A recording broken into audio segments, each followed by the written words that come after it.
বলছিল যে হোটেল সোনারগাঁওতে 502 নম্বর রুমে 2 মহিলা উঠেছেন, আমাদের কাছে নার্কোটিক্স জিনিস বা হিউজ ক্যাশ থাকতে পারে।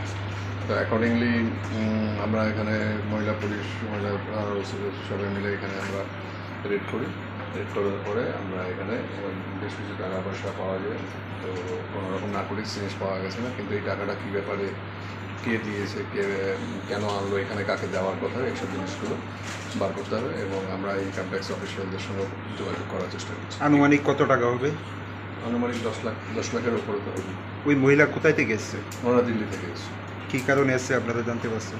না, ওনারা বলছেন যে আমরা এখানে শপিংয়ের জন্য এসেছি। উনি কে গেই না অন্য কেউ সঙ্গে? এই দুজন মহিলা।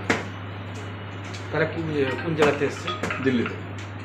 কবে নাগাদ এসেছিল হোটেল? আজকে সন্ধ্যা 6টার সময়। টাকাটা কি আজকে রিসিভ করছেন নাকি?